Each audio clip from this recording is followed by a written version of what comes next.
Hi, I'm Johnny. I'm a global artist ambassador for FENIX360, and I'm blessed to be joined by the musical artist Michael CAROFF of SAVOR. Hey, Michael, how are you?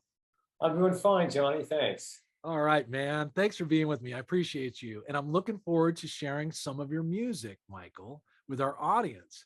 So if it's cool with you, let's tune into your track, Angelina. Sound good? Excellent. All right, cool. Let's listen and watch now Angelina from Michael CAROFF and SAVOR.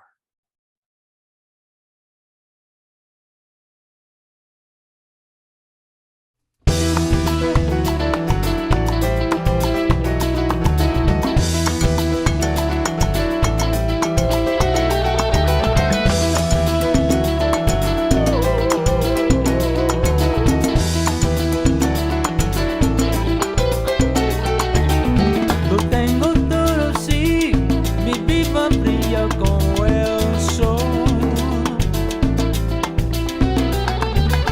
Me voy, mañana tengo que partir. Angelina, yo te quiero, quiero. Angelina, venga conmigo. Angelina, venga conmigo. Angelina, yo te quiero, quiero. Angelina, venga conmigo. Angelina, venga conmigo.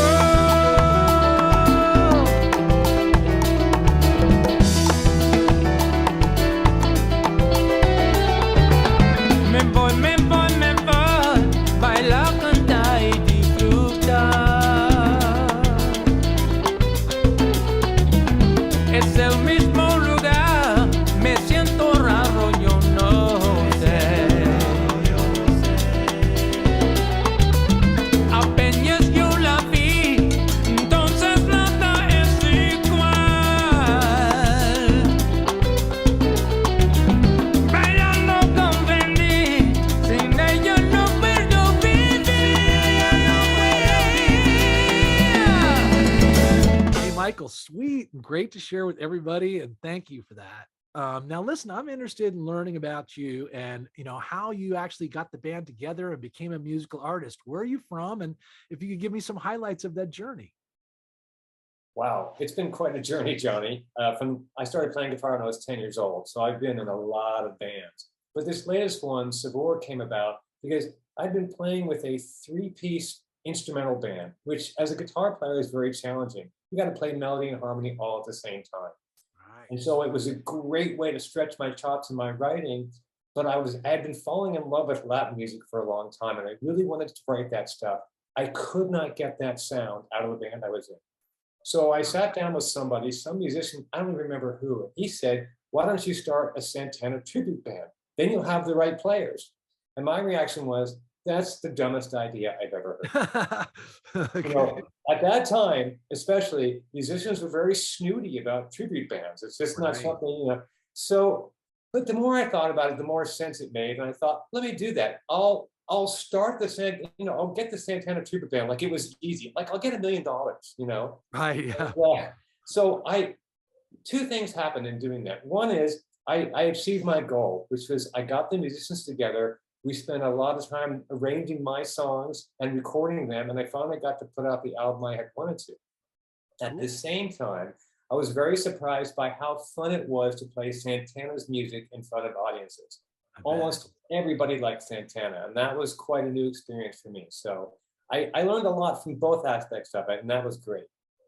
Michael, that's cool. And I got to tell you what, I hear what you're saying about, what I mean, some, you know, your contemporaries maybe being snooty about, cover bands and what have you, right? Tribute bands. But the fact of the matter is, I'm glad you pursued that because of the joy that you just expressed in terms of performing Santana tunes and some of the collaborations that it led to, and your own personal musical development.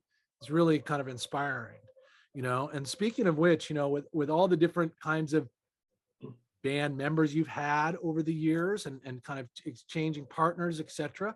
You know, were there influences that you may have had from other artists, either growing up when you first started becoming a guitarist or even currently that have helped inspire you?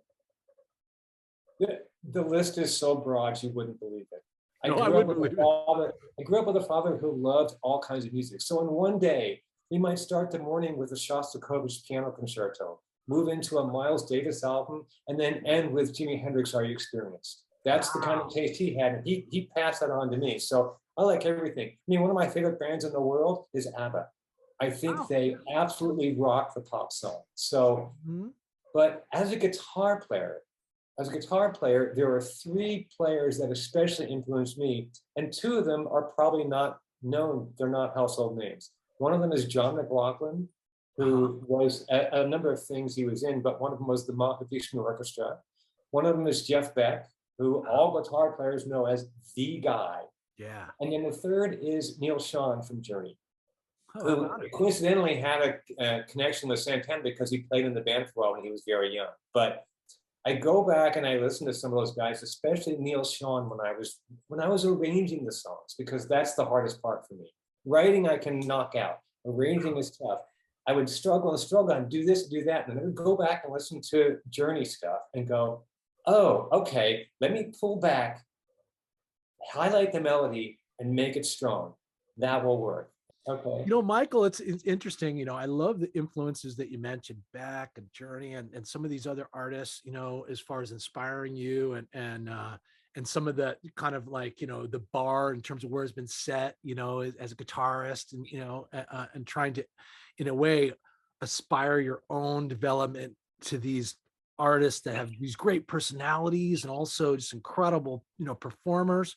So, you know, that being said, do you see, you know, you've seen also from all the genres of music that you were inspired by with your dad, you know, where do you see, you know, I've noticed that, for example, rock and roll music is kind of just, it's fizzled in a way, but it seems to be coming back. Like, you know, the rock ballads are I guess having a resurgence. You know, do you have any insight about that, about rock and roll's kind of trajectory? There are so many ways it's gone and is split apart into so many genres and subgenres and sub-subgenres. I'll tell you that the thing which carries through all of it, the common theme, is melody. And I remember watching a speaker talk about songwriting. He was a well-known, successful songwriter. He said, I write songs without an instrument. I just write them, you know, with the voice. And I thought, well, that's crazy. But he explained, look, somebody's driving in their car. They're listening to a song. They don't have a keyboard. They don't have a guitar. They have their voice. That's what everybody relates to. It's the melody. So even when I write instrumental songs, I will write them with just a melody by itself with no chord backing. So that once you put everything else in, it's really strong. But if it doesn't stand on its own, it's not ever going to stand. Oh man, that is really great insight. I love that. You know what I mean? The education. I really appreciate it, Michael. So let me ask this question. What is SAVOR, and you? What are you working on currently, and what's coming up here shortly? Well, honestly, Johnny, we're trying to put together some rehearsals. This band is so spread out. I mean, we're literally hundreds of miles apart that we rarely rehearse. I see. But after an extremely sparse 2 years because of the shutdowns, we're coming back and starting to get booked again. So I want to tighten the band up just a little bit. I mean, listen, everybody is a top-notch musician. So we can do it without rehearsing, but I love to get together. You know, there's just something about getting together with a group of guys and playing by yourself, no audience, no nothing. Just, to me, that's the bomb. You bet. I mean, energetically, just to be in each other's company. You know, and how you feed on one another. It's really, you know, it's special. It's cool. So let me ask this question then now. Do you use your social media channels then, Michael, to help promote your, you know, whenever you guys do jam? Yes, we do. We are most active on Facebook and YouTube. Okay. But we will occasionally use Instagram and a couple other ones. I run a web marketing company as my day gig. And so my social media person will handle that kind of stuff. So she knows a lot more about it than I do, but I know that we are active, especially on those 2 channels. And during the last 2 years, when it was so hard to get out and play live, I really focused on creating videos, both for the songs on the album and just sort of backstory on the band. And it was interesting for me because I've been playing with these guys for anywhere from 3 to 10 years. but I didn't know a lot about them, you know? So when I did their little bio videos, I Uh-huh. went, wow, you guys have a really interesting life. Right. Exactly. You know, I got to tell you, Michael, that's kind of the joy of what I'm involved in now too, which is showcasing the personalities of the artists behind the art. And it's just great what I'm able to learn and experience from, your journey as an artist and some of the people who you love and also some of the things you're dynamically working in, even in having to balance with the changes we've all been affected by through COVID and the pandemic. But there has been actually a period for us to, go inward a little bit, Yeah. and a lot of art is starting to emerge out of it. So I'm really enthusiastic about that, and really glad that we connected today, man. Yeah, me So too. yeah, I'm looking forward to everybody wanting to tune in now to Michael Caroff's social media channels that you can find below our interview. And we're also going to looking forward to you coming up on Phoenix 360. So Michael, thank you for being with me, man. Thanks for having me, Johnny. Really appreciate you. Rock on, Savor.